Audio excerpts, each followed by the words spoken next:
Hello friends, welcome to our channel हम भी कलाम। आज आप सभी सुनेंगे पलक मैम को, जो हमारे साथ शेयर करेंगे अपना केवी इंटरव्यू एक्सपीरियंस। पलक मैम। हेलो एवरीवन, मेरा नाम पलक है और मैं अभी डीएसएसबी में वर्किंग हूँ। डीओई जो स्कूल होते हैं एसके में। और इसके अलावा मैंने डाइट किया राजेंद्र नगर से। और उसके बाद फर्स्ट अटैम्प्ट में सीटेट क्लियर किया था। देन उसके बाद CTET second level first level 2017 में भी क्लियर किया था। और उसके बाद एच टेट और आर टेट, देन केवी। और केवी के साथ केवी के बाद मेरा ये केवी के साथ में ही एमसीडी जो होता है डी ट्रिपल एस भी निकाल दिया। और उसके साथ डी ट्रिपल एस भी जो अपना ये एस के वी डी ओ ई के फॉर्म्स निकलते हैं वो भी क्लियर हुआ था। तो मुझे बेटर यही लगा था, तो इसलिए मैंने इसमें ज्वाइन किया था, क्योंकि केवी में मेरा सेंटर थोड़ा इन्होंने दूर दिया था। इस वजह से मैंने यहाँ पे ज्वाइन किया डी ट्रिपल एस बी में दिल्ली में। आप बताना चाहेंगे कि आपके केवी इंटरव्यू में कितने मार्क्स थे? हाँ जी, मेरे केवी इंटरव्यू में थे 52 मार्क्स आउट ऑफ 60। और आपका इंटरव्यू कहाँ हुआ था? मेरा इंटरव्यू चंडीगढ़ में हुआ था। Okay ma'am. अच्छा, आपने किस ईयर में इसके लिए अप्लाई किया था?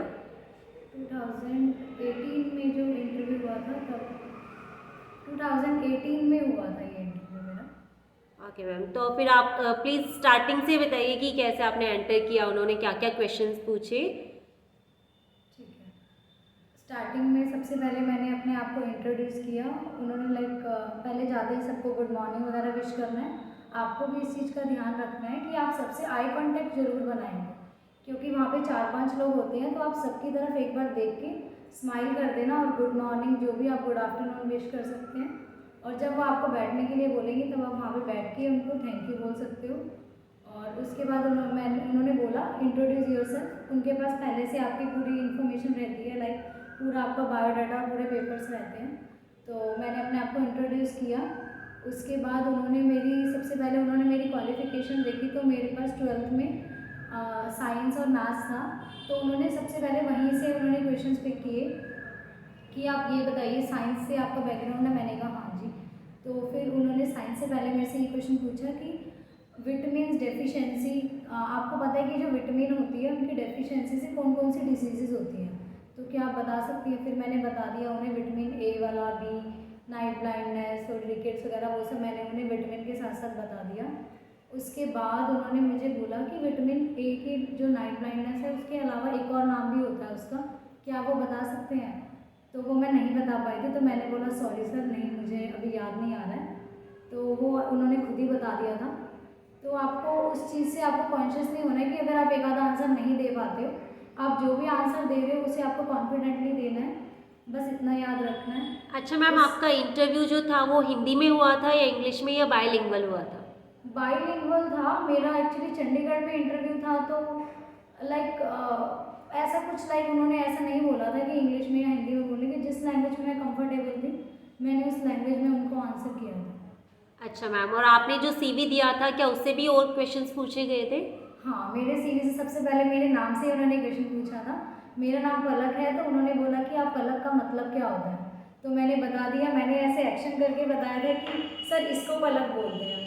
तो फिर मैम ने बोला कि इसके जैसा कुछ सिमिलर वर्ड भी होता है।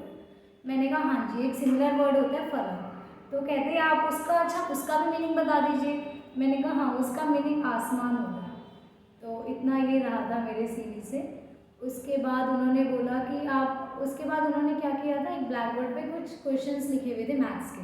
उन्होंने कहा मैम आप जाके एक बार वो जो सामने बोर्ड पे क्वेश्चंस हैं जिसमें बोर्ड मास से रिलेटेड क्वेश्चन थे और बेसिक ऑपरेशन से, वो मुझे सॉल्व करने के लिए बोला था उन्होंने। तो मैंने वो सॉल्व कर दिए थे, क्योंकि वो लाइक सिंपल थे, इतने ज़्यादा ट्रिकी नहीं थे। क्या लेवल था मैम उन क्वेश्चंस का, मतलब कौन सी क्लास तक के बच्चे वो कर पाते हैं? बोर्ड मास सिंपल क्वेश्चंस है, बेसिक ऑपरेशन, आप इन सब चीज़ों पे ध्यान दे सकते हो, बेसिक ऑपरेशंस पे और बोर्ड मास। बस आपको कंफ्यूज नहीं होना है। वो आपको कंफ्यूज करने का ट्राई करते हैं कि क्या इसका आंसर यही होगा मैम, क्या आपने सही लिख रहे हो। वो थोड़ा ऐसे बीच में पूछते रहते हैं। तो आपको सिर्फ कॉन्फिडेंस इज द की, आपको एकदम कॉन्फिडेंटली ही जाना है और थ्रू आउट योर इंटरव्यू आपको उसी फेस में ही रहना है। और उसके बाद मेरे साथ उन्होंने, हाँ, उसके बाद एक कविता सुनाने के लिए बोला था। मैंने कविता सुनाई थी जो मैं प्रिपेयर करके गई थी, ऊँट चला। क्या मैम क्लास- उन्होंने आपको कोई पर्टिकुलर क्लास कहा था कि इस क्लास की कविता सुनाइए या कोई भी कविता? नहीं, उन्होंने बोला था कि आप अपनी मर्जी से कोई कविता सुना सकते हैं। तो मैंने हिंदी में एक कविता सुनाई थी, ऊँट चला। वो सेकंड क्लास की कविता है, वो मैं प्रिपेयर करके गई थी। तो विद एक्शन सुनाई थी मैंने, लाइक ऊँट थोड़ा ऐसे बेंड हो के ऊँट बन के। तो उनको वो काफ़ी अच्छी लगी थी। और लास्ट में एक मैम ने बोला था कि क्या आप ऊँट ड्रॉ कर सकते हो ब्लैक बोर्ड पे। तो और मैंने कविता बिल्कुल कविता से शुरू नहीं करी थी। सबसे मेन चीज़ वो ज़्यादा एंगेजिंग इसीलिए लग रही थी क्योंकि मैंने क्वेश्चन से शुरू करी थी। जैसे हम लेसन प्लान डिलीवर करते हैं ना, सेम मैंने वैसे ही उसको डिलीवर किया था कि पहले क्वेश्चंस पूछना कि रेगिस्तान का जहाज किसको कहा जाता है, वैसे मैंने शुरू की थी। तो वो आपके सामने आंसर भी करेंगे, वो लोग खुद ही बच्चे बन के आंसर्स कर रहे होते हैं और आपको बस उस क्लास की तरह वहाँ पे पढ़ाना था। उसके बाद अच्छा, तो मैम क्या आपने पूरी कविता वहाँ पे प्रेजेंट की थी? हाँ, 2 पैराज मैंने प्रेजेंट किए थे, पूरी तो ठीक नहीं। है। अच्छा मैम, और उसके बाद और क्या क्या क्वेश्चंस पूछे गए थे? हाँ, उसके बाद उन्होंने बोला था कि क्या आप ड्रॉ कर सकते हैं ऊँट ब्लैक बोर्ड पे। तो मेरी ड्राइंग उस वक्त इतनी अच्छी नहीं थी, तो मैंने कभी ड्राइंग पे इतना ध्यान भी नहीं दिया था, तो मैंने मना कर दिया। तो आप लोगों के लिए एक सजेशन ये है कि जो भी आप प्रिपेयर कर रहे हो डेमो के लिए, उसका आपको थोड़ा बहुत ड्राइंग भी आनी चाहिए क्योंकि वो लोग ब्लैक बोर्ड वर्क भी देखते हैं। ओके। अच्छा मैम, और कोई कुछ क्वेश्चंस जैसे एजुकेशन से या साइकोलॉजी से या फिर कुछ सिचुएशनल बेस्ड क्वेश्चंस पूछे हो आपसे? हाँ, जब मैं खड़ी थी ऊँट ऊँट चला के लिए, तो उन्होंने मुझसे 1-2 स्पेलिंग्स लिखने के लिए बोला था, ऐसे ही वो आपकी नॉर्मल स्पेलिंग्स इंग्लिश में। तो इंग्लिश का भी ऐसे ही चेक हो गया था। कुछ स्पेलिंग्स लिखने के लिए बोला था ब्लैक बोर्ड पे और फिर अपनी सीट पे आने के लिए वापस बोला। मैं वापस आ गई। उसके बाद उन्होंने साइकोलॉजी से सिचुएशनल बेस्ड एक क्वेश्चन पूछा था जो मुझे अभी याद है कि अगर आपकी क्लास में सारे स्टूडेंट तो एक जैसे नहीं होते, कि अगर सारे स्टूडेंट एक जैसे नहीं है, एक आधा बच्चा नोटोरियस है, तो आप उसको कैसे डील करोगे, उसको कैसे टैकल करोगे। तो मैंने उसका आंसर यही किया था कि जो बच्चे, हम उनको ज़्यादा एंगेजिंग एक्टिविटीज़ करा सकते हैं। पूरी क्लास को भी वैसे हम हैंड ऑन एक्टिविटीज़ और एक्टिविटी बेस्ड लर्निंग ही करा रहे हैं, लेकिन उस बच्चे के लिए स्पेशली हम उसको ऐसी एक्टिविटीज़ करा सकते हैं जिससे वो बच्चा ज़्यादा एंगेज हो जाए और इस चीज़ों में उसका ध्यान ना जाए।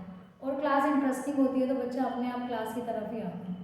अच्छा मैम, एक बात पूछना चाहूँगी कि जब उन्होंने आपको स्पेलिंग्स लिखने के लिए कहा था तो फिर उनका क्या लेवल था, मतलब डिफ़िकल्टी लेवल क्या होता है?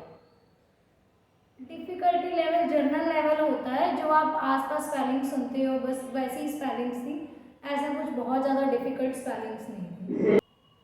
वो बेसिकली आपकी पर्सनालिटी देखते हैं कि आप कैसे आंसर कर रहे हो उन चीज़ों को। नॉलेज भी वो तो आपकी प्रीवियस नॉलेज पे बेस्ड रहती है, क्योंकि अभी आप इंटरव्यू के लिए प्रिपेयर कर रहे हैं तो ऐसा तो है नहीं कि आप सारी स्पेलिंग्स मगअप करना शुरू कर दोगे। स्पेलिंग्स जैसे कि उन्होंने साइकोलॉजी की स्पेलिंग या फिर अटेंडेंस की स्पेलिंग, ऐसी ऐसी स्पेलिंग्स पूछी थी जो कि जनरल स्पेलिंग्स थी। ऐसा उसमें कुछ नहीं था, बस वो आपका मेन कॉन्फिडेंस चेक करते हैं कि आप किस कॉन्फिडेंटली उनको आंसर कर रहे हो। स्पेलिंग्स में इतना ही था।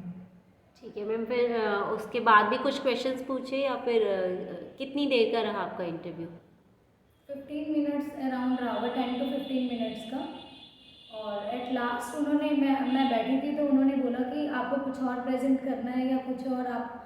तो मैंने बोला कि हाँ, लाइक मैं कुछ कविता लिख के गई थी 2 लाइन की, मुझे कविता लिखने का शौक था, लाइक शायरी टाइप। तो मैं 2 लाइनें लिख के गई थी। तो मैंने लास्ट में उन्हें बोला कि हाँ जी, मैं कुछ लिख के लाई हूँ, और वो इंस्पिरेशनल, ज़िंदगी के ऊपर थी, इंस्पिरेशनल कोट्स थे कि मेहनत से नहीं घबराना चाहिए, ऐसे ऐसे कुछ थी जो मुझे अभी याद नहीं है तो मैं नहीं बता पाऊँगी। और तो ऐसे मैंने बोला और उन्हें वो काफ़ी अच्छी लगी थी।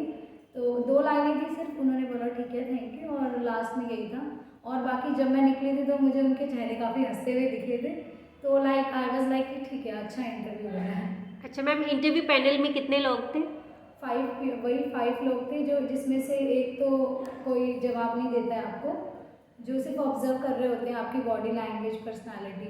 इंग्लिश के लिए अलग रहते हैं जिन्होंने इंग्लिश के पूछे, हिंदी के लिए अलग रहते हैं, साइकोलॉजी के लिए जो आपको एजुकेशन रिलेटेड पूछते हैं वो अलग, मैथ्स के लिए अलग।